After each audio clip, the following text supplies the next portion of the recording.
Bom, muito feliz em ver todo esse pessoal envolvido nesse momento novo do badminton nacional. Queria dar meu bom dia a todos e agradecer ao Kenneth essa grande oportunidade em passar os ensinamentos, essa lição educativa do badminton da Dinamarca e da Europa, da Suécia, da Suíça, dos países onde ele tem estado, como head coach, e agradecer a presença de todos aí do Comitê Olímpico do Brasil em proporcionar esse momento tão importante para o esporte nacional.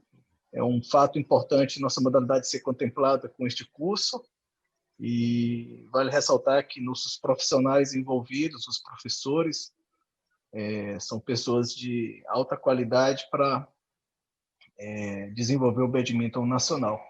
Fica aqui meu agradecimento especial ao nosso presidente Paulo Vanderlei em proporcionar essa oportunidade através do IOB, que é o Instituto Brasileiro Olímpico. Obrigado, Keiko, por você estar nessa missão do desenvolvimento do badminton brasileiro também. Tem sempre estado com uma relação muito próxima com a Federação Mundial e a Confederação Nacional. Isso demonstra, assim, sua capacidade e seu carinho com a nossa modalidade. Muito feliz em contar com esse seu apoio sempre. Bom, gente, vou deixar vocês à vontade para trabalharem, para observar um pouquinho e aproveitarem muito esse momento. É um momento muito importante e inédito para a nossa modalidade. A gente está encerrando aí nossa gestão com chave de ouro. Forte abraço a todos e muito obrigado. Thanks a lot.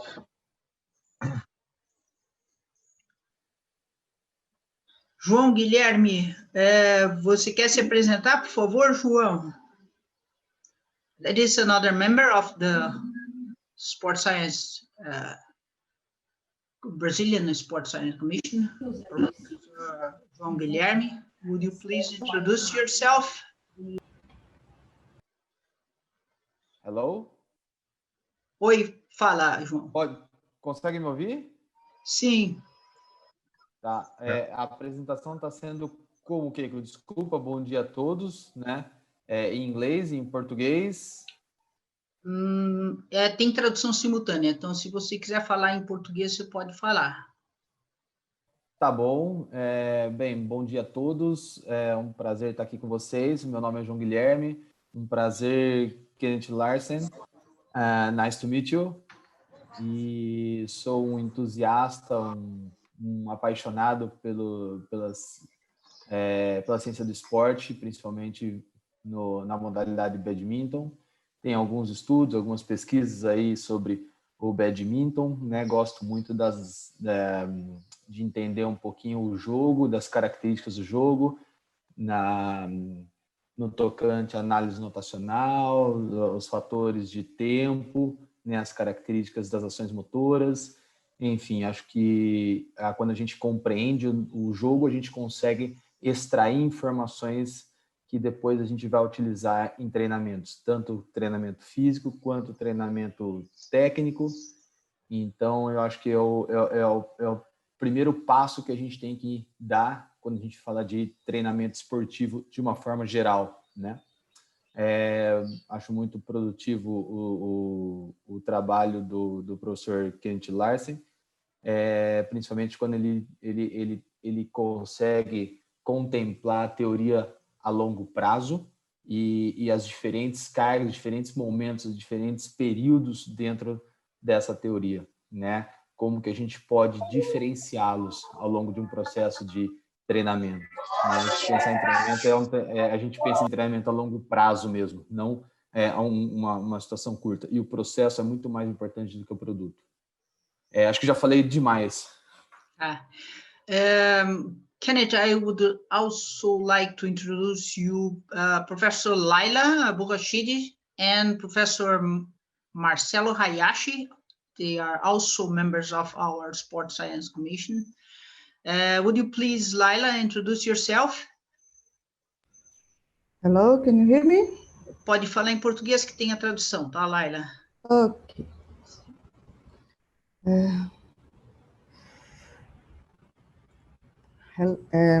Bom dia a todos.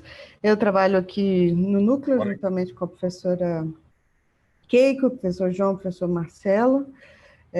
Desculpe o atraso que eu entrei agora.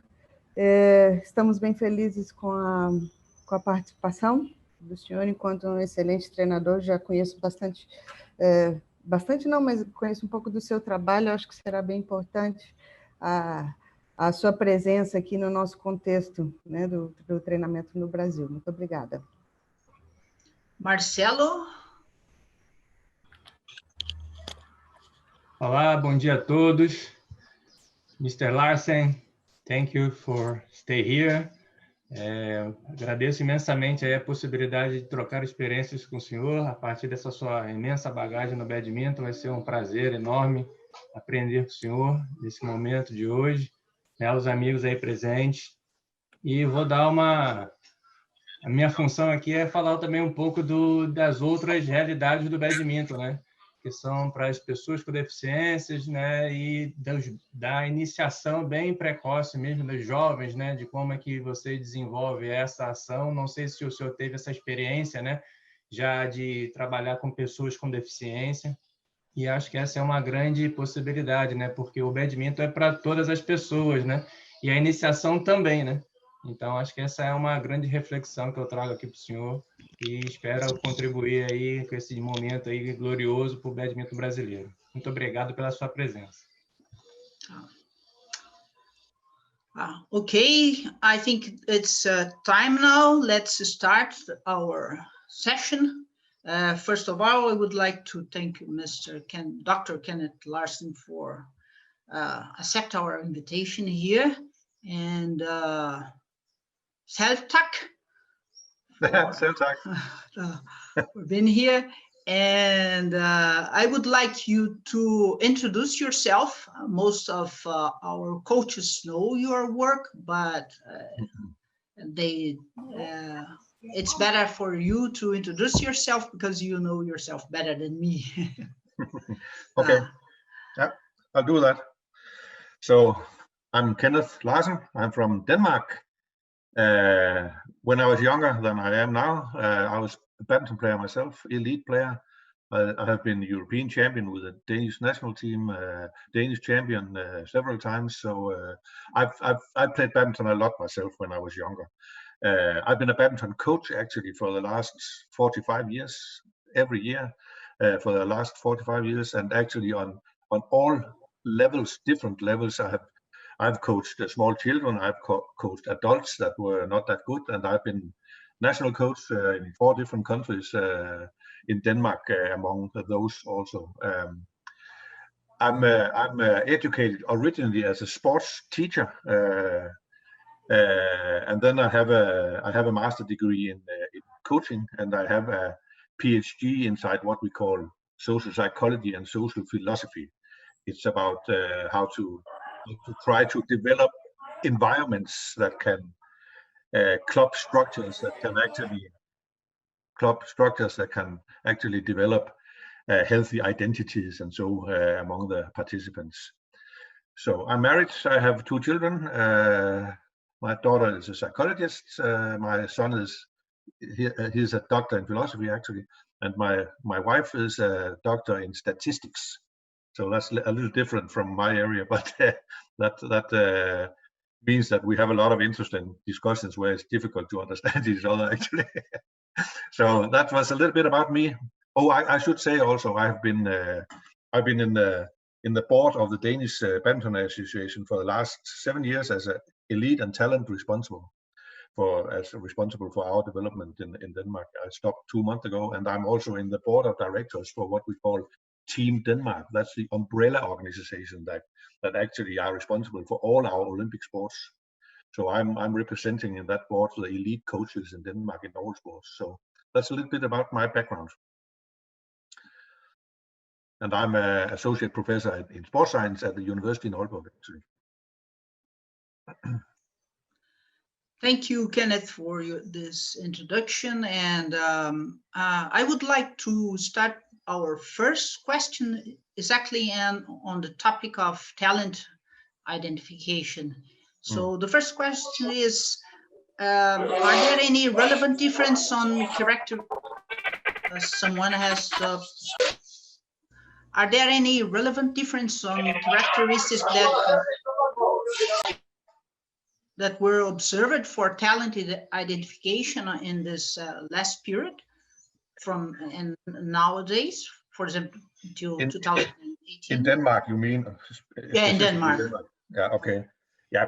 Actually, we have changed our view the last couple of years actually towards how we identify talents and when we begin to actually specialize children into badminton and different disciplines of badminton, double or single or whatever.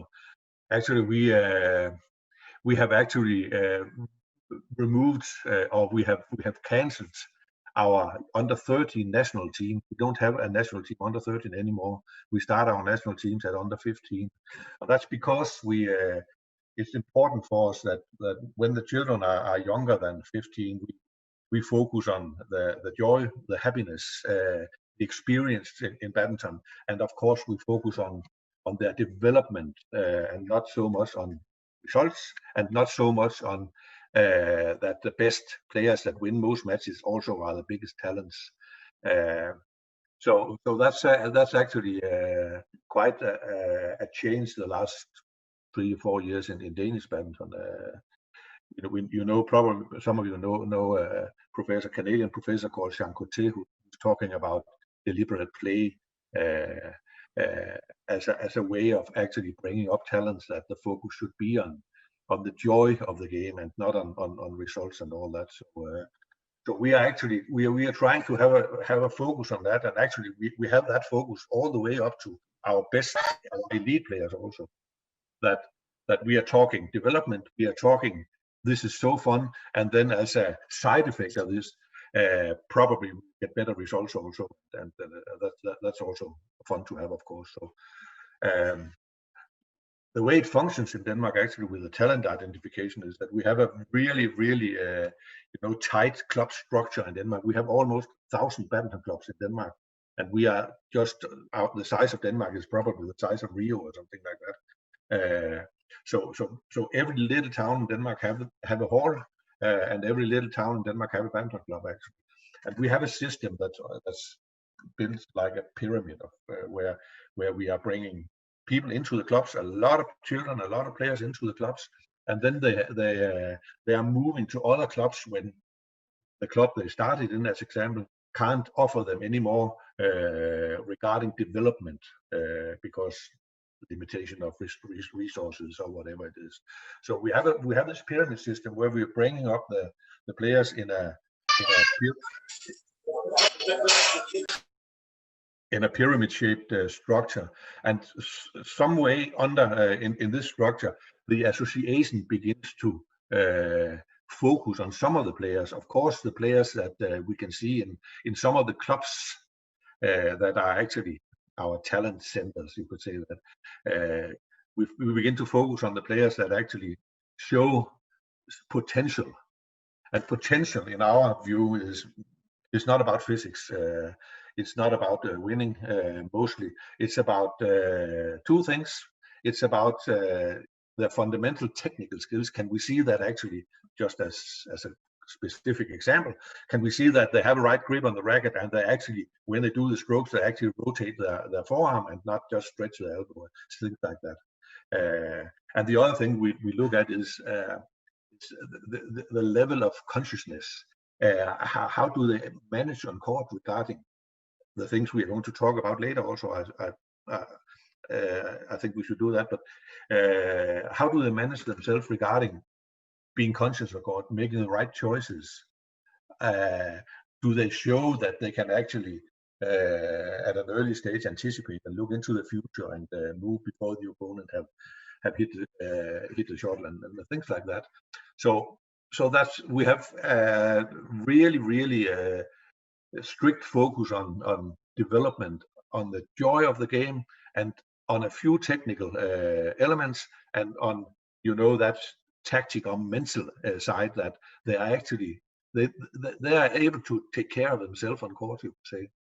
That's how we try to identify the talents that we bring further into the system. Thank you for your answer, Professor Larsen.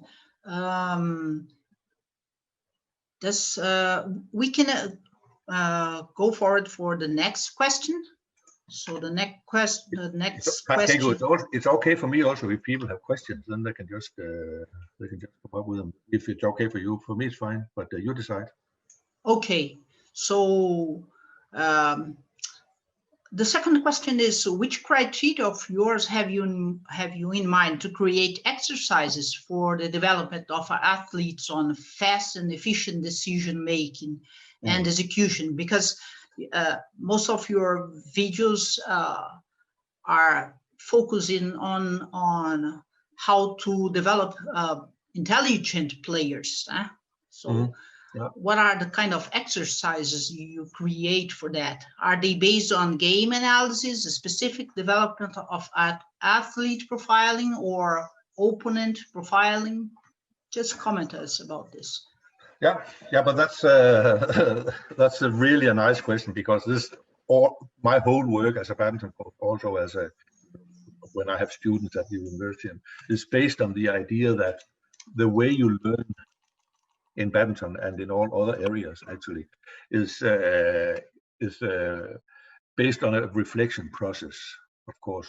And basically that means that when your actions does not have the consequence you expected, if you are disappointed, we say in this language also, then you begin to reflect, you begin to relate this things that didn't go well to your current experiences, and then you change.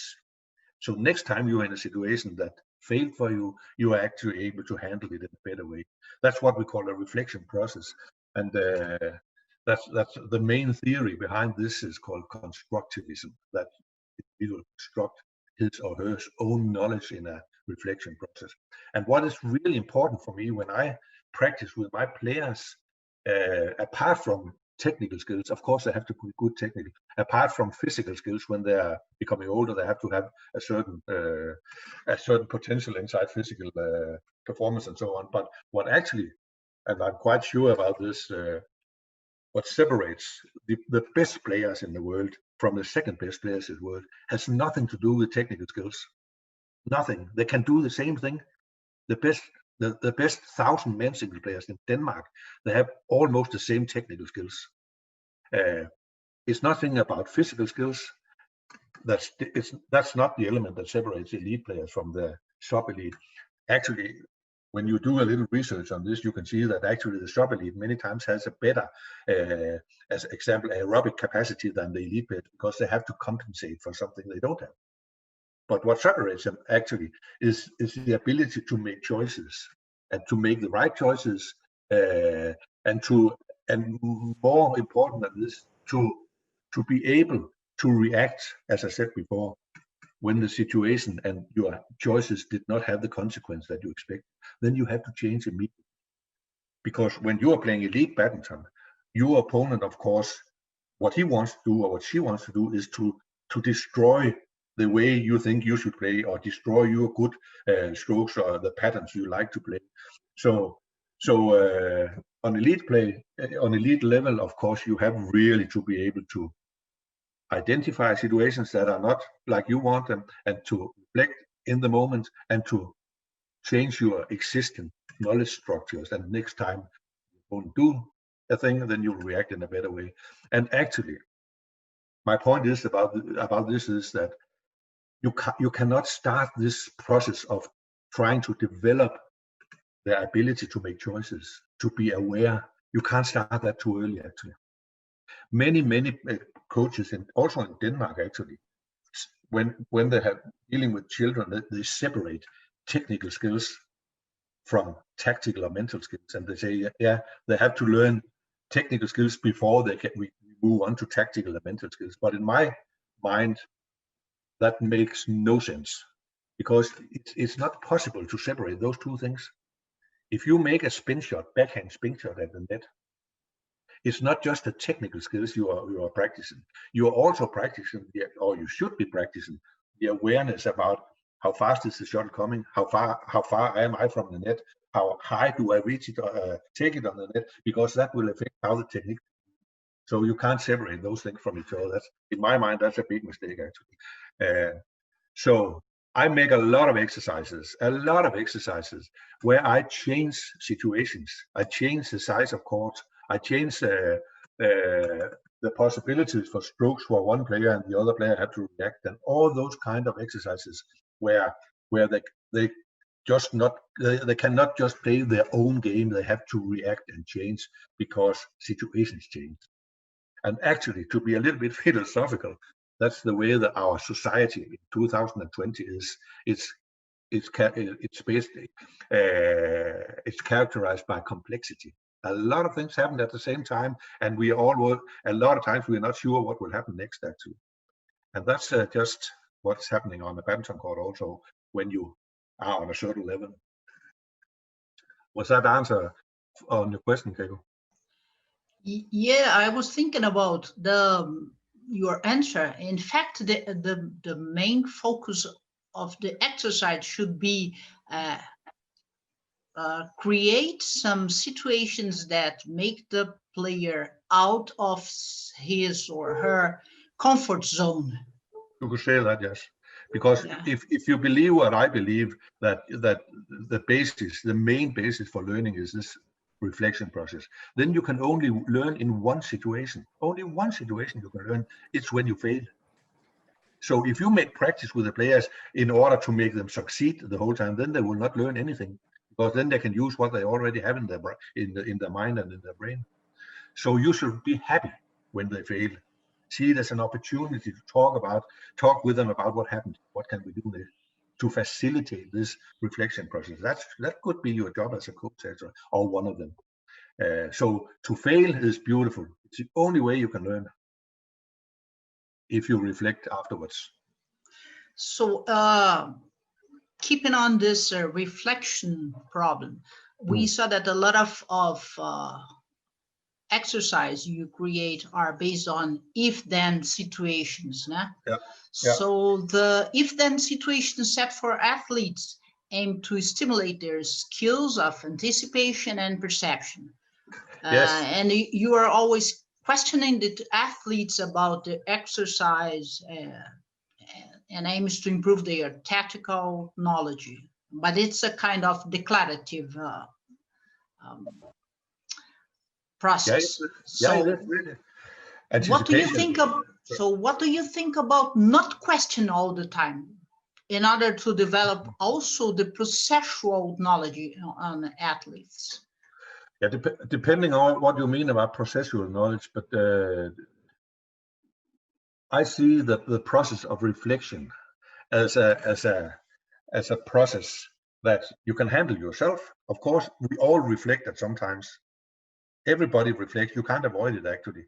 But I see our job as coaches to facilitate and to try to develop this ability in our players, because you can become better or you can become worse at reflecting, depending on the situations you engage in, depending on your courage a little bit also, because the reflection process and the learning process, if you buy my statement that you learn when you fail, that's actually a little bit scary for a lot of people, because you, as you said, Keiko, you are being torn out from your comfort zone.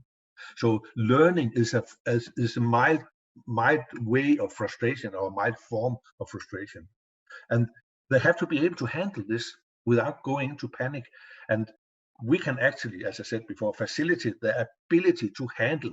In my area of work, we call it disturbances. We are disturbed because things are not like we expected them to be, and we can help them to manage to handle these disturbances without being scared. See disturbances, see mistakes as a possibility, as a potential for succeeding next time. So, and even in Denmark, who should be one of the the more progressive countries inside coaching in badminton, not a lot of coaches do this. In Danish badminton, probably would be my guess. Also in Brazilian badminton, most of the practice with the players and the kids in the clubs is technical and physical. That would be my guess, actually. And I'm quite sure I'm right in this, but you can say if I'm wrong.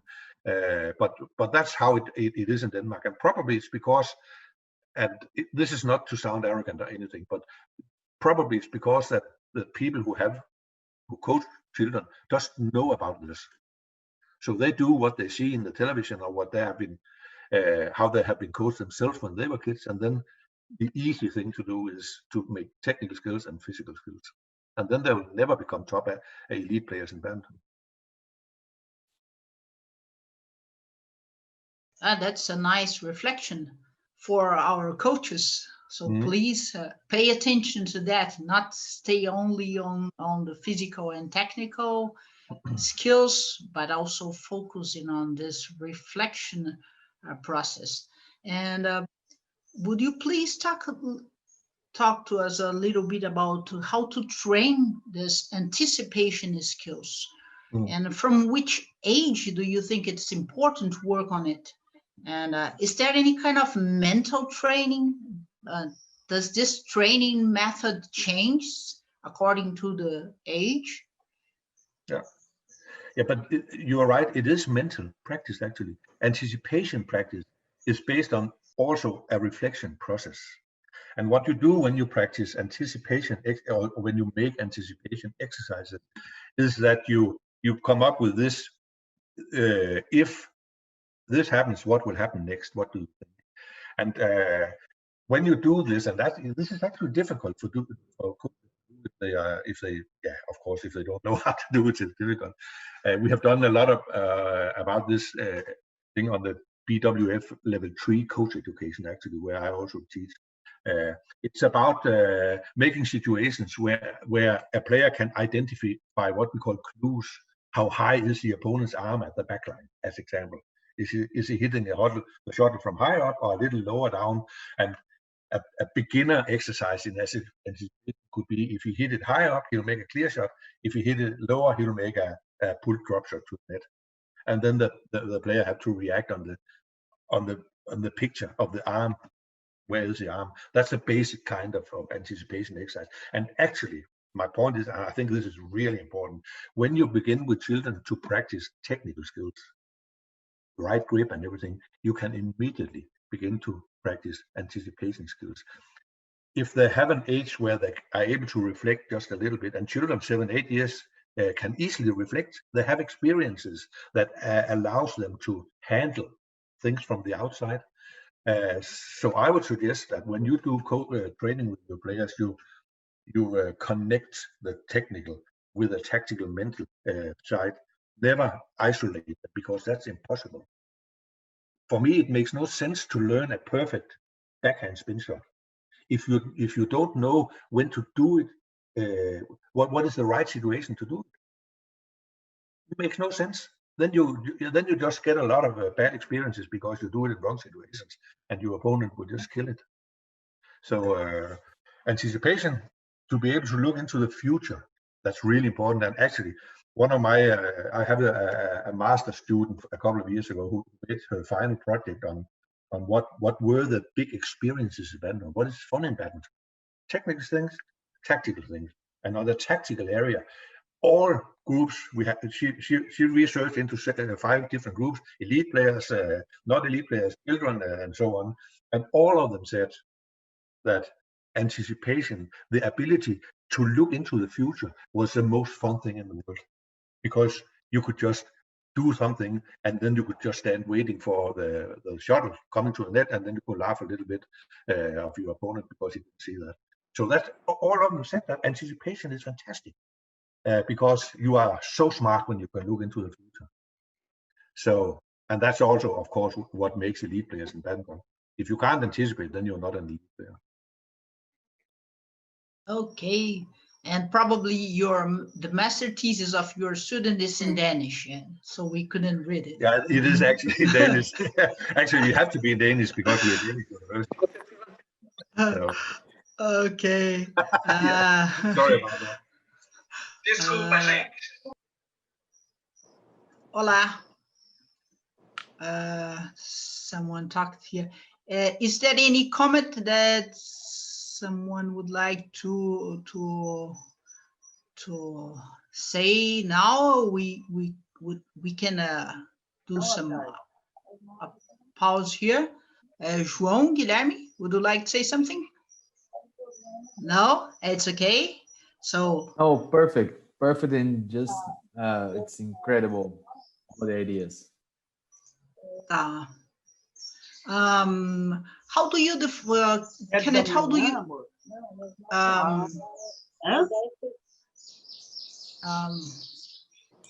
João, would you? I put you as co-host. Would you please help me mute the mic of people that sometimes forget to do this? Yeah, Kenneth, how do you define your tactical exercise? Are they kind of transition, construction, ending, or combining? That's some kind of very specific question. When I read this question, I was not quite sure what you meant about the four last words here. But when we do tactical exercise, and again in Denmark and probably in Brazil also is my guess, not a lot of coaches do specific tactical exercises. That would be my guess actually, because that's actually a little bit more complex than just doing a multi-feed exercise with a lot of shots and all that. Because tactical exercises, what this is about is to make choices. Tactics is about choices. Technical stuff is about how to do things. Tactical stuff is about where and when and why and who and all those words here, about making choices. So tactical exercises, when I do those, I build them up in a progression like with technical exercise, and I add more and more choices to, as example, a service receiver situation in a couple. First exercise could be without any choices. They just have to make a short serve, and then they have to make a block shot to the net and one. Second exercise could be that the server should be told to stay when he served or go a little bit forward to the net, and then the receiver has a choice of blocking it if the server stays, or push it if the server goes forward. And that's also a little bit about anticipation. You can see that is connected a little bit, because they have to be able to watch what is happening on the other side and make the right choice. Is the server moving or standing still? Those two situations defines two different choices, and then you can build it up. And it's actually a little bit for me, this is not easy to do tactical exercises. You have to learn it actually. You have to try it. And when we educate our coaches in Denmark, they have a lot of sessions, exercises where they try to make tactical exercise. They get feedback on was this tactical, and they have to get feedback on how they talk to the players about asking questions about why they did the different choices they did. Many times in tactical exercises, there's an inbuilt control if they made the right choice. Because if I receive a serve and I make a block shot to the net and the server has moved forward and I didn't see it, then he'll kill it. And then I can immediately see that my choice was wrong. So actually, many cases, good tactical exercise have an inbuilt control if the choice is correct. But apart from that, it's really important that the coach also facilitate this process of, did I make the right choice, or why did I do what I did, and that whole discussion here. But again, it's much easier to make 5 exercises spin shot technical, because then you can just add a step, or you can add a shuttle or whatever. But you can't, as I said before, in my mind, you cannot separate tactical from technical practice. That would be a big mistake to do, really. Because as I said before, the first stroke they learn, if it's a high serve, as example, it shouldn't be. It should be a short serve with children, because they're not strong enough to hit it to the backline. But if you make a short serve as your first technical stroke, and the opponent is standing all the way to the service line in the front with a racket like this, then it would be stupid to make a short serve. So to separate technical from tactical stuff, that's problematic. But unfortunately, it happens in this way in many clubs in Denmark and in countries also around the world.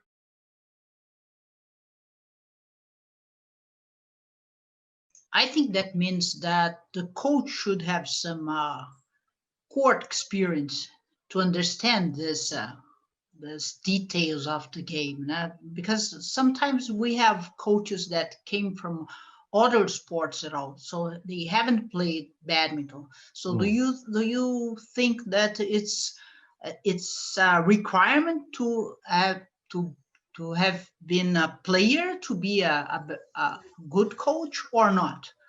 No, it's not a requirement, for sure not. Of course, it's probably an advantage if you have played yourself, if you are able to transfer your experiences as a player into your job as a coach, because that's two totally different things. Some of the worst coaches I have ever seen is players who have played on top level and think that is enough to be a good coach, because then they will just repeat what they have been practicing themselves with players they have, and that's different individuals. And nobody knows if the way they were brought up was the right one or whatever. My point, of course, is that it's an advantage, because when you have tried it yourself, you probably have the feeling in your body, or what you can call it, about mainly about the tactical stuff, not the technical. Because a top player, if I ask Peter Gade or Victor Axelsen about how do you actually do a clear shot technically, can you explain me that? They wouldn't know what to say actually. In coach terms, they couldn't tell anything about rotations or supinations or pronations or whatever, and because they don't need to know that, they just have to be able to do this rule.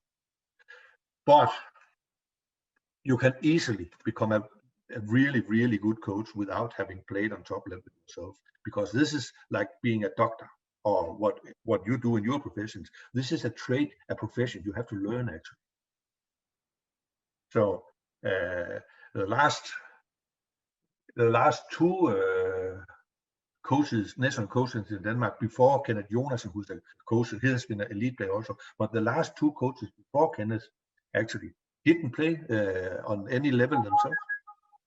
They have just, one of them actually I educated on the coaching academy in Denmark, and he just learned the profession from the bottom. He played on low level himself, but he was a really successful national coach. Okay, I think this question was not in the row, but in the list, but I just find it interesting to pose it now. I should ask you for a 5 minutes pause now, so you can go to a bathroom and have a coffee, and we return here in 5 minutes. It's okay for you? Okay. We can go forward. What do you think? I don't care. For me, it doesn't matter for me. You decide. Okay. So let's go forward. There is some one of the questions here. It's about which criteria should be observed when using repetition exercise to avoid boredom due to exercise monotony. That's typical from a technical exercise. Yes. That's a good question actually, because as I said, as I mentioned it already a couple of times, a lot of coaches do those multi-feed sessions where they throw a lot of shuttles or hit a lot of shuttles, and that's it. And that's not fun actually. Most players say that this is not fun. The big problem about this, and the way you can avoid boredom, as the question asked here, is that, and this is actually what I've been saying a lot of times before, if you do 50 shuttles, throwing 50 shuttles to a player who should do 50 spin shots, and you just tell them, do 50 spin shots, you have to do it in this way, this is okay. Then they do 50 shuttles, 50 strokes, without interfering or interference from the coach or anything, then it's a waste of time, really a waste of time. And in most cases, they will learn something that's wrong, really. Because, and this is a point, I have actually been to a couple of conferences talking about this problem about multi-feeding. Because if I throw 50 shuttles to a player, probably those 50 repetitions will not be the same. They will be different, all 50s of them, because there's a lot of parameters who can change here. the speed of the shuttle, the height of the shuttle, how high the player reaches the shuttle, and etc., etc. And that means if you don't do anything else than doing 50 repetitions and telling them one technique to do this, then they'll learn a lot of things that's wrong actually. And that is connected to what I said before. If you do multi-feeding, you have to connect the tactical considerations into each shot. Because if you reach it high, you do the technique in a different way. If you hit it low, as example, you have to make a bigger swing because you have to put more power into the shuttle, etc., etc. If you hit it a little further from the net, you have to lower your racket point a little bit towards the floor to make an angle towards the net. If you hit it close to the net, you have to have a more square racket. So my point is, to avoid boredom and to make them learn, you should actually incorporate all those considerations. But that means that the coach who does this have to know all this also. And that is a problem in many places, that actually the coach may not know what the angle of the racket means regarding to the situation. So multi-feeding without any comments or anything, for me, that's in best case, it's a waste of time. I know I'm a little bit provocative here. That's on purpose. But I really mean it. You cannot make 50 repetitions that are the same, and you cannot make 50 repetitions where you can make the same technique. That's impossible. Yeah, that's points to another question that João Guilherme had posed here in our list. Is what do you think of considering training for the training load also the number of shots executed? How should be the criteria that you would use to consider this volume at the training planning? The section, week, month, year, yeah. Because that's the research focus of João Guilherme investigation to understand the game. So, for example, it would be not very intelligent to put 50 shots in a small period of time, because in the game this will never occur. Exactly. So what do you think about this? If I understand the question correctly, one answer or part of the answer would be what I've just said about multi-feeding and all that. You have to combine tactical and technical stuff at all times. And when I read that question, I was thinking about, do you mean something about season planning or whatever in that question? Because if you're thinking about how to plan a session, actually probably you know as much about this as I do, because what we do when we make peaks, we try to make players peak at a tournament or whatever, then we just build it up traditionally with a preparation period and a competition period, and then you go from a lot of physical stuff, a lot of new tactical stuff in the beginning in the preparation period, longer sessions with lower intensity, and when we get closer to the tournament, we go into higher, shorter exercises, higher intensity, no new things, technical or tactical stuff, but just trying to implement and making functional in the game what we practice in the preparation period. That's just a traditional way of trying to build up a peak, actually, and that actually also a peak like that you could build that up in training preparation theory in Denmark. Anyway, we say that we have to have at least 3 months to do this if you want to do a good peak. And the way that elite badminton is looking nowadays, we never had 3 months to do this, because our elite players are forced to play all the tournaments that BVF that's the BVF calendar. So we don't have a preparation period like this very often. This whole Corona thing, actually, that's of course shit, and we want it to go away. But actually, it for our badminton players, it has meant that they have had a long period now where they actually play in a long preparation period and a long competition period, actually. So it's bad, but also some good things from the Corona thing here. Yeah, I'm not. Was that what you meant by the question here? João, would you please comment about this answer?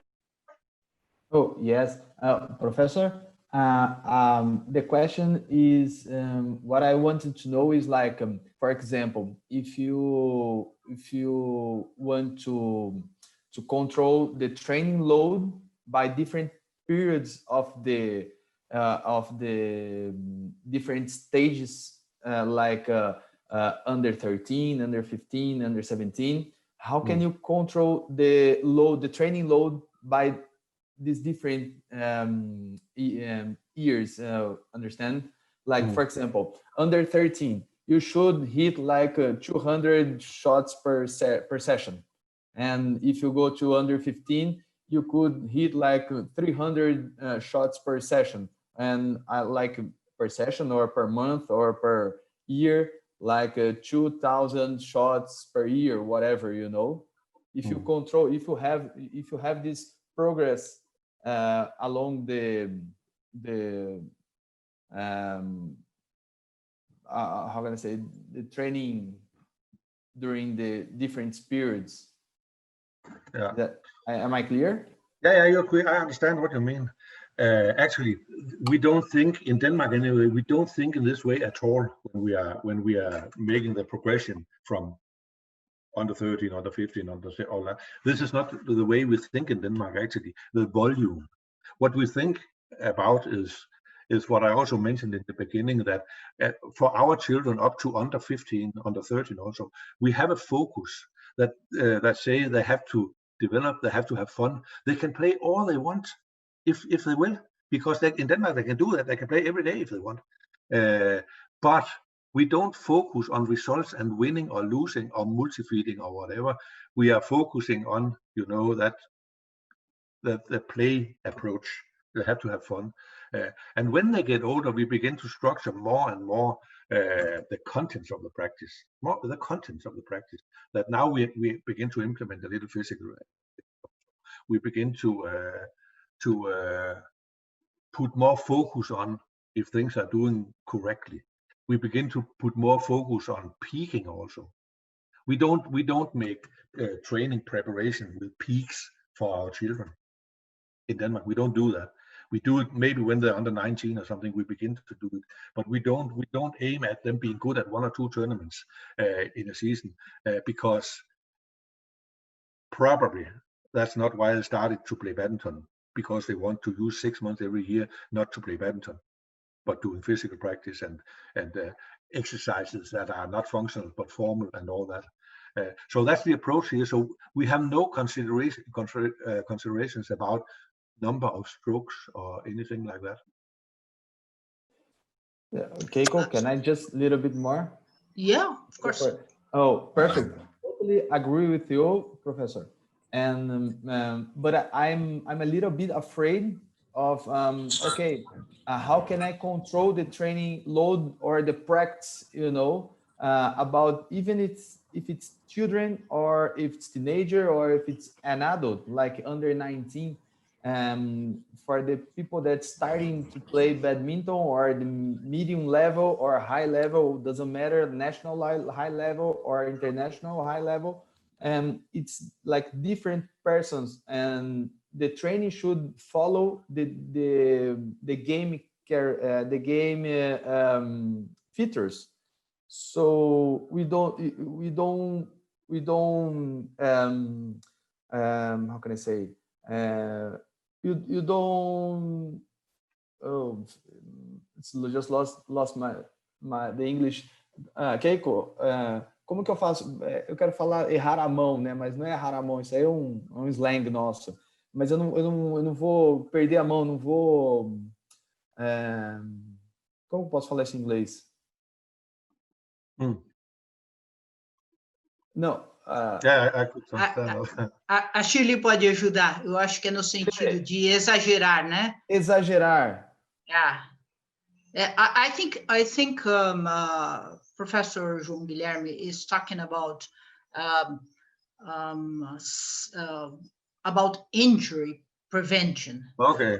If you I would go there. If you let the children play whatever they want, usually we have some problems like that. They just love the game, so they stay in court all the time, and then at some time they would develop some kind of injury because of overtraining, because there is no one paying attention for that. I think that's the point, isn't it? Yeah. And like I here's the word. We have to have the control and not lose the control, you know, the training load and everything, you know. Sorry about that, Professor. That's okay. Yeah. I understand what you're talking about here. You actually, and this no offense, no critic of you or anything, but when people tell me they want to have control over their players, then actually I become a little bit afraid because my fundamental view on this, dealing with badminton players or my students or with other people in general, is that you can help them to take their own choices. You can help them by helping them to be better, to reflect, to evaluate their choices, more and more to make more and more right choices. I'm not actually afraid of it, and I don't have any, not many examples in Denmark among children that they get injured, overload injured. I have never heard that with children in Denmark, actually. Of course, elite players, where we begin to make structure exercises, and there's a lot of physical things, and the tempo and the whole load on the body is much heavier. Then, of course, we have to consider this a lot. And the way we do this actually fundamentally is about trying to make the practice built into this season planning I talked about before. This is exactly to avoid overload injuries or acute injuries, that we build up the body, the physics, and learn new things, and then we make them functional at the end. That is the aim about that, is to avoid injuries and also make them able to peak and win a tournament at the end, of course. But with children in Denmark, we don't have that problem. And I understand you. Of course, if we are good coach, we are in control. But for me, control does not mean that we tell them, do this, do this, do this. This is what we call in my job, my areas of science, we call a behavioristic approach. You do what you're told, because the coach believes he can just pull knowledge into their head, and then they take it. But actually, and in Danish badminton and in Denmark in general, we don't believe in this. The control I have over my players is that I can help them manage or handle themselves on court. They can take their own choices. That's my aim anyway. And that's the control I have, because then I have helped them to succeed on court without my help. That's just another form of control, for me anyway. Does that make sense? How is it around you out? Wow. Oh, you can call me just John. That's fine. Don't worry. Oh, that's better. That's easy for me, John. I love you, John. But did my answer make sense? What? Yes, it makes sense. It makes sense, and I agree with you. You are right, and also I believe like under 11 and under 13, whatever, the tournament should be like a festival, you know, like a lot of games and stay in the court as much as they want, you know. I agree with you, but at the same time, the training load, I think it should be more, it's not more, but it should be more criteria about, because when you are young, there is no injuries, no illness, nothing. But when you get older, you start hurting my back and start hurting whatever, you know. And most of players, they have like chronic illness, injuries, and they start doing something wrong in the beginning, or even they like overloaded at the beginning, you know. And the injury and the illness, whatever, will appear only when they get like 20, 25, 30, 40s, whatever, you know, and then it's too late. And my question, like what I keep thinking is, should we like try to control a little bit more the time and the period, the volume and the intensity and everything during the early stages, you know, like sometimes we say, okay, under 13 practice 3 times a week, 2 times a week, 3 times a week, 4 times a week, and make this is a kind of criteria to establish by the different periods. And my question, and what I keep thinking is, how can I control what happened inside the curve, you know? Yeah. And that's my main question. Yeah, but that's a really relevant consideration, and I think that, and if I understand you correctly, the control we have, and of course we have to have some kind of control. If not, we shouldn't have to be there. The control with children is not, for me or in Danish badminton, about telling them you can only play 1 hour or you can only play 3 times a week. They really think this is fun. The control is to make sure what demands we put up regarding the exercises and the demands for, or the focus of the game. Is the focus of winning? Is the focus of developing? Whatever. This is the control I would like, or we try to implement, instead of, you know, a more nature science approach to 200 strokes or whatever. So the control for us is then they can do what they want. We don't want them to win. They can play. Of course, we offer them exercises and make practice with them. Of course, we do that. But the goal for our children is not winning. It's not high intensity necessarily. It's not about on a physical level to prepare them for senior badminton active. That comes a little bit later, because the philosophy behind this is, and we know this from research in Denmark, when it's not a problem for us to get children into the badminton. That's not a problem. The problem is to get them to come there more than one time. That's a problem, because if they do not, from the first time they have a racket in the hand, get this unique experience we have in badminton, the best game in the world. If they don't, the first time they're in the hall, say, shit, this is fun, wow, then we can forget it. Then that will not come again.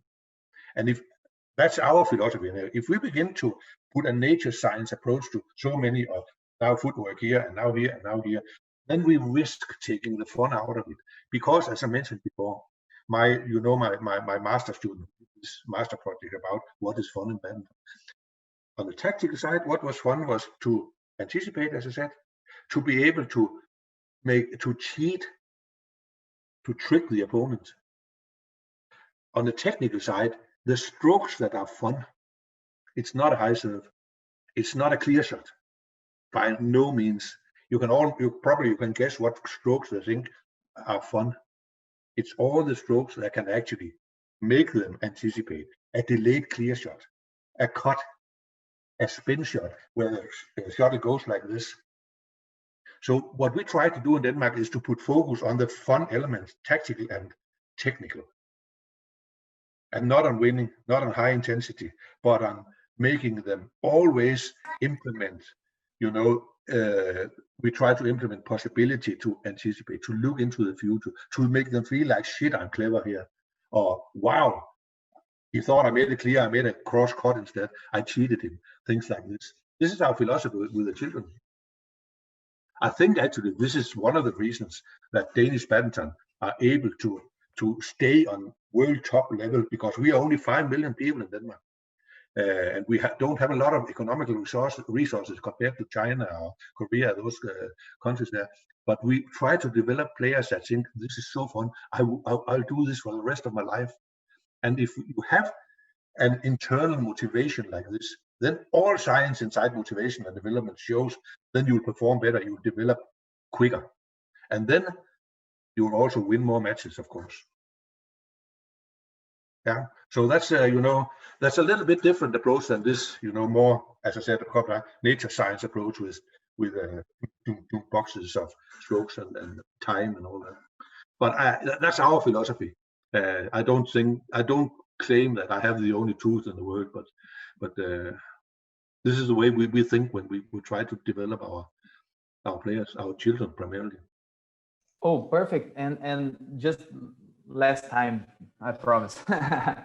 It's really good to hear about that, because a lot of coaches here in Brazil, they just think that we have just to practice more and more and more and more and do it more and more and more. And, you know, and that's the reason that I keep asking, how much do we have to train, to practice, you know, and for different ages and whatever, because more is more, better is better. And I keep telling to my students, more is not better, you know. Sometimes they just think that's more, it'll be better, but it's not better. It's just more. You know? Yeah, and the risk becoming injured with overload injuries, and you'd probably take the fun out of it, because more and more also probably means that the exercises will be more formal also, you know, and not functional, a lot of multi-feeding and all that. As example, the elite players in Denmark, Victor Axelsen, our best players in Denmark, probably they will practice in the hall between one third or one half of what Chinese players do. They're only in the hall about, probably they are between 10 and 14 hours a week in the hall. And Chinese players, they practice 3 times a day for 2 hours. And I'm totally agree with you, John, that more and more is not necessarily better. In the contrary, it's a big misunderstanding, and that's what I'm talking about, how to facilitate, you know, and try to implement things in each other and combine technique and tactical stuff. This is about quality, and quality for me is to combine things, to make them able to make choices and use the correct technical skills in different situations, and to have fun with it. That's our approach. So our elite players, and then they have a lot of free time, because they're only in the hall 1 time a day actually. On Wednesday in Copenhagen, where they practice, they have 2 sessions, but Monday, Tuesday, Thursday, and Friday they only have 1 practice a day for 2 hours. Then they do some physical stuff also, you know, weightlifting and stuff like that. But on court, that's what we do. I actually, when I was national coach, I did a lot of. I had our best men's players at that time. That was Paul Erik Høyer, who's the president of BWF now, and Peter Gade, and Kenneth Larsen, and I had a practice with them every Wednesday afternoon for 1.5 hours only, where we only practiced games like I talked about before in the beginning of this. Only exercises where circumstances, situations shifted. I pulled them out of the comfort zone. They have to adjust, they have to change, and we talked, but only for 1.5 hours, not 2 hours, because after 1.5 hours with this brain activity, they were exhausted. Not physical, but this whole demand for why did you do that? What could you do? What did you see here? And think situations change the whole time. That's so hard for the brain and for the mental energy level here. I don't know why I said that, but probably because I think it was interesting. Yeah.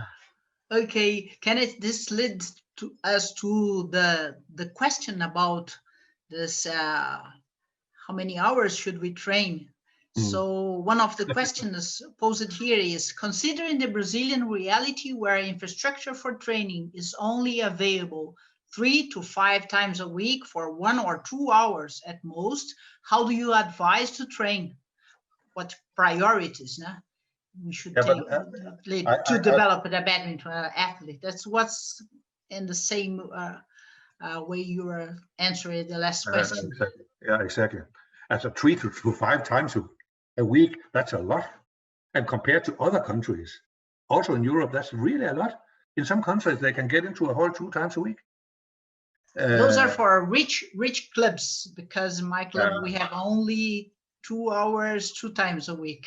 Yeah, and then it's a problem, of course, if you want to develop talent and elite players, because they have to be able to come to a hall at least 4 or 5 times. And that means every day, actually, every weekday. But if you have a court every weekday for 2 hours, that's excellent. You don't need anything more to develop really good players. And what do you what do you will put as priority for those that do not have so much time as more than 5 hours a week? If you are in a system, I'll answer this way. If you have a club or you have players that can only go to a court 2 times a week for 2 hours, and that's it for the rest of their badminton career, then they'll probably not be elite players or anything. That won't happen actually. But that doesn't, in my perspective, make those players more or less interesting from the association view. They're important players. They're part of our community. Yeah. So what I would make as a priority, if you have the resources for it, is to make practice and exercises that make them experience the fun of badminton. It sounds a little bit naive, but it's not. To experience the fun of badminton, to focus on the things I said before in tactics and techniques. What is fun here? Small games that allows them to use those things and get the experiences that they can anticipate. What I've said before. What must not happen here, if you want to keep them properly inside your association, is that they're on their own without a coach and just playing matches. We focus on winning or losing every time they play against another guy. Then probably they'll begin to play volleyball or football or whatever you're really good at. Okay. In fact, our best players, they just moved to another club that has more resources than ours. So that's just the basis. Yes, but that's good. And then you should see as a success criteria in your club that you are able to help players become so good that you can't give them anything more, then they have to move to another club. That's really a success for your club. That's my advice, that you see it that way instead of being really sorry that your player is moving because you can't give him more than you already have. Yeah. That's really a problem in Denmark, that many clubs and managers and coaches in clubs, they try to keep their players in the club as long as possible. And if you do that, it's understandable because they have invested some things in this player. But if you do that, it's not the player's interest you have as a first priority. It's your own as a coach or as a club, and that's probably wrong.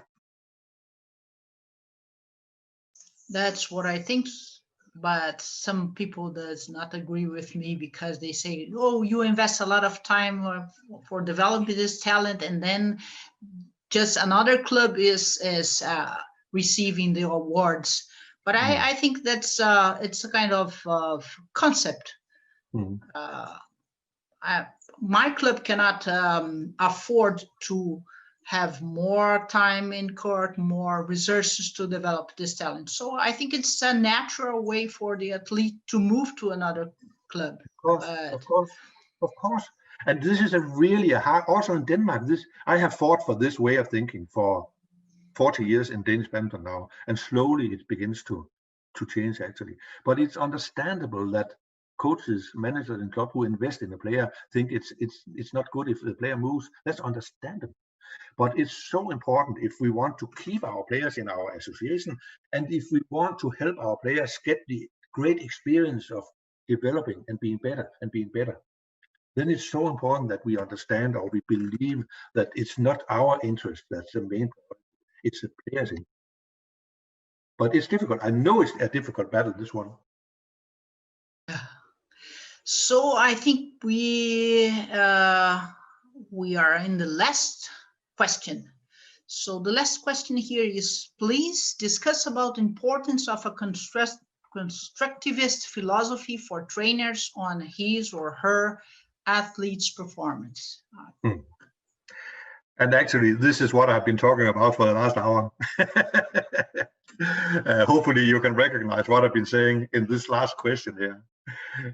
Just to underline what I mean about this is, you have to help your players manage on their own. You have to believe that they can only learn by reflection and by making mistakes. You have to help them by making situations where they're pulled out of their comfort. And you have to, when you communicate with them, try not to instruct them time, do this, do that, but try to interact with questions that make them reflect and come up with their own answers. It's not the same as the coach doesn't have the answer, but you know, if a person comes up with their own answers, then they'll also have much stronger ownership for the answer and for the actions that follow the answer, and that makes it much more easy actually to implement this new thing that they come up with in their game, or more motivated for practicing or whatever.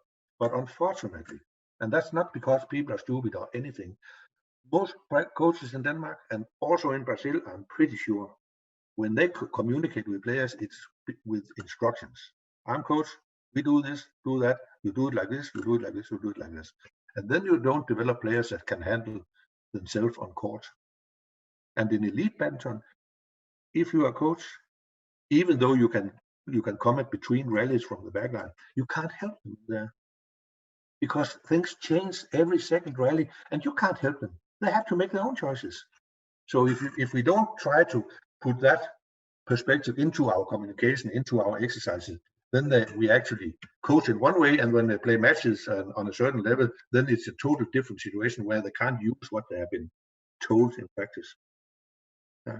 I also do instructions sometimes if I have limited time or whatever, but I try really to not just giving them the answers.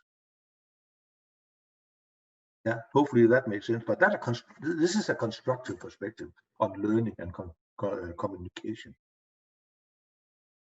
Yeah, just a last question.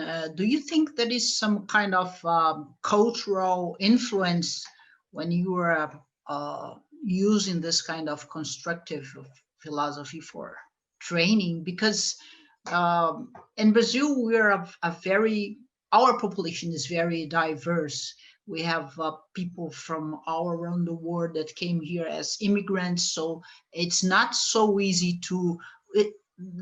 I would say culturally we are very different from one region to another.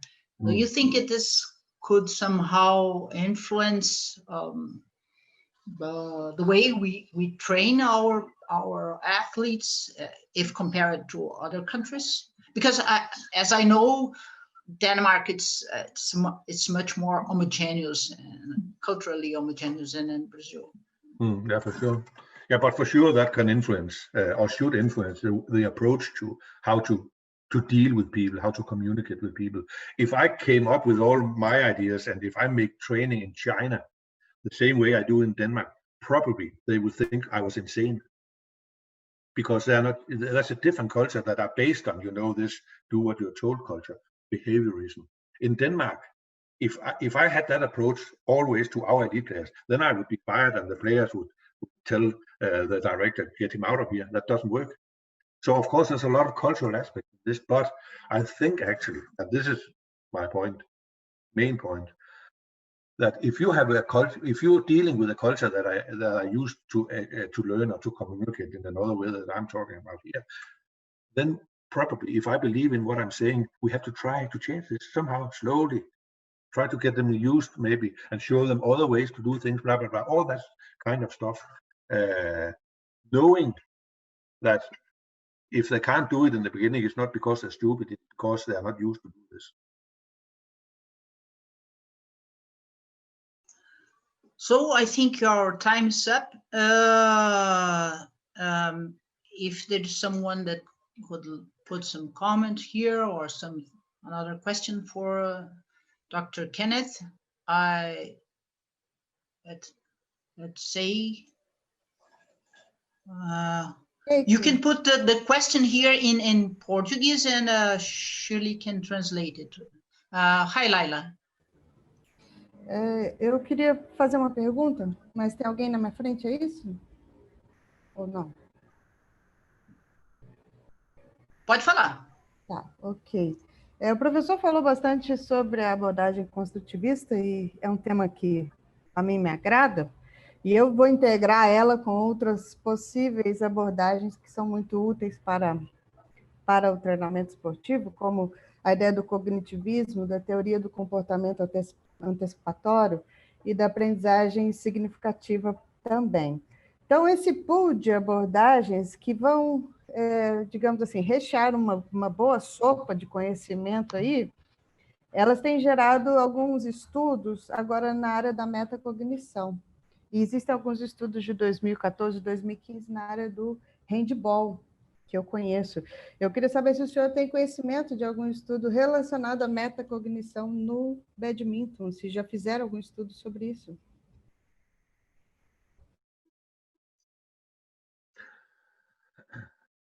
I didn't do any studies myself, but the issue of metacognition, actually, you know, metacognition means thoughts about thinking or thoughts.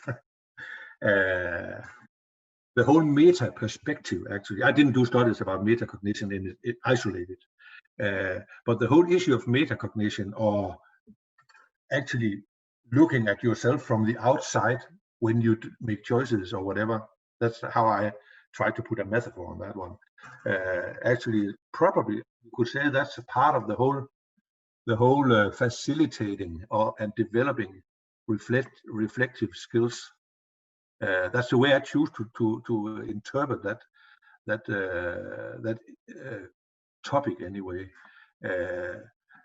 Metacognition for me is about being aware what is happening and why do I act and see things like I do. And this is connected a little bit very much to the whole reflection process, I think. I don't know if the metacognition perspective was different in the research you referred to here, but that's the way I work with the meta concept. It's about being aware what's happening and why do I act like I do. And that is actually a part of the whole thing about developing players that can handle themselves and making right choices based on awareness and reflection. So I think that's how my answer would be on that one. I didn't do any work isolated on metacognition as an isolated concept, actually. Was that an okay answer, Laila? What? Não, ok, professor, tudo bem. É que esses estudos em metacognição, eles têm sido feitos com atletas em desenvolvimento, né, nessas categorias que a gente tem dito aqui, né, sub-13, sub-15, e eles são úteis realmente para ver o quanto cada um se desenvolve nesses aspectos, principalmente táticos, né? Então, tem tudo a ver com o que o senhor está dizendo aí, por isso que eu perguntei se havia algum estudo, pode ser até que não, que o senhor tenha desenvolvido nessa área já no badminton. Mas tudo foi ótimo. Yeah, okay, probably that's what I've been talking about. This you can translate the whole thing into a matter of metacognition, probably. Yeah.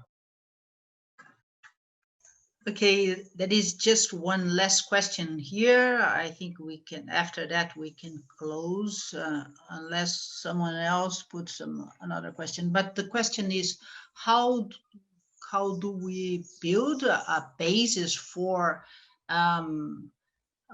school badminton to start? Yeah, that's not my main expertise area, actually. We have in Denmark, in our association in Denmark, we have a project aimed at school badminton, of course, and the reason we do this is because we want to recruit as many as possible into the badminton sport, of course. But the big problem about school badminton is that if we go out there as an association and try to present badminton, or get the teachers in the schools to present badminton, then we take a big risk, because if the persons who are trying to show the pupils in the schools badminton, if they do not know what is fun about badminton and what is giving them the motivation to go to a club, if they just make them play matches with a wrong grip, then for sure it will have the opposite effect than what we wanted, actually. So this is not just something you do. And we have been working a lot with this in Denmark, making materials trying to have coaches who work with this material into the schools with the teachers, and not a teacher in the school just being told to present badminton, because probably that would just be more damage than good. Probably they have, as I said before, if the children in the school doesn't immediately after 10 minutes think, oh, shit, badminton, this is so fun, wow, it's fun, then they'll say, oh, badminton, boring, I want to play volleyball or football. So we have to think really, really good about how to do this. Yeah, I read something about a program in Denmark called the Miniton. Yeah. Is that focused on school badminton or just badminton initiation? No, that's our association a project, but the Miniton is based on the idea that children should not play on adult courts with high nets and all that, because they're not high and strong and all that. But it's also based on small games and exercises that actually focus on the things I talked about before that are fun in badminton. We have actually, with our under 13 players, when they play tournaments in Denmark, they play 2 tournaments beside each other in a weekend. They play a normal tournament with normal matches, and then they play a tournament where they play small games for 5 minutes, where we make different courts, and they're getting awarded point by doing a cut shot or a trick shot or whatever instead of normal rules. That's a concept we have worked with in badminton in Denmark for the last 3 years actually. So there can be actually national champion in small games play. And that's because we want to have focus on this. What is it that makes badminton fun? And fortunately, those are the same things that make them able to win when we want them to do that. Okay, there is another question here. It's what do you think it's better to learn playing, learn playing on a court, or just learn training? I think actually what I've been saying in the last 1.5 hours now also, actually, you can see my answer on this. Children, if you're talking about children, they should not train. Don't use that word with them. They should play badminton and have fun. So of course, the more functional things are, the more, in my perspective, of course, the more ideal it is. If you make, some coaches in Denmark also with small children make 20 minutes of footwork without shuttle, without racket, just make them go around the court. And I really get really tired in my head when I see this, because this is so boring. And players say, oh no, footwork today. And why do we do it? It is actually, okay, some players maybe could benefit from doing some footwork exercises, but most players, if they learn to anticipate, see what is happening, to move before, then probably 99% of them do the right footwork automatically, because that's the way they can actually reach the shuttle. The shuttle they can see will come at the net in advance. They will use the right footwork automatically. If they can't do that, then we can try to take out small sessions with footwork or whatever. But as I said, some coaches in Denmark, they make, with those small children, they make half of the practice session with footwork. And when I was an national coach, I actually told my coaches in the system that this was forbidden. You can't do this. Finished. Because when they try this 2 times, then they begin again to play football or volleyball or whatever. Oh, we have a heavy competitor here that in Brazil, that is soccer. So yeah, I know that. Okay, Alexandre Yomura, you asked me about a question, but I haven't seen this question here in the chat. Would you? É que, na verdade, eu estava escrevendo aqui, mas eu estava buscando uma melhor forma de fazer a pergunta. Se for possível já fazer verbalmente, acho que seria melhor. Pode fazer. Ok.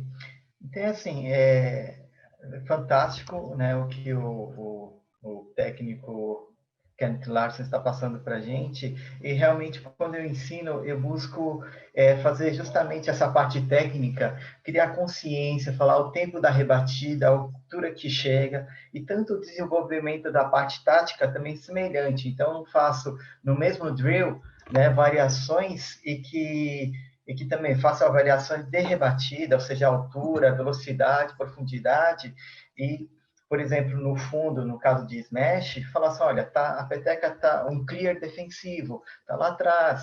Então, será que é melhor smashar ou não smashar? Então, isso para iniciante ainda, iniciante intermediário. Então, dá uma possibilidade deles tomarem decisão.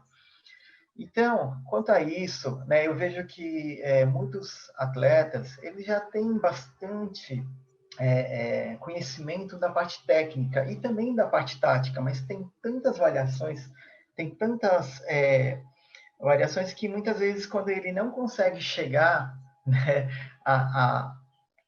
por exemplo, a pontuar ou perde um ponto, uma sequência de rebatidas, ele fica frustrado.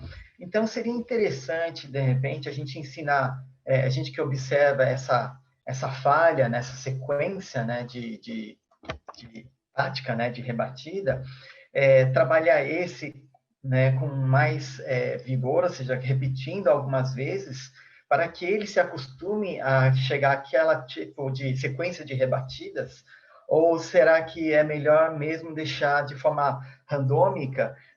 Porque, assim, acontece aquela sequência uma vez a cada 100 pontos. Então, será que vale a pena, de repente, pontuar nesse ponto que ele falha, que ele não consegue atingir, e trabalhar várias vezes? Ou seja, várias vezes, eu digo, repetir de 10 a 15 vezes essa sequência que ele tem dificuldade de chegar.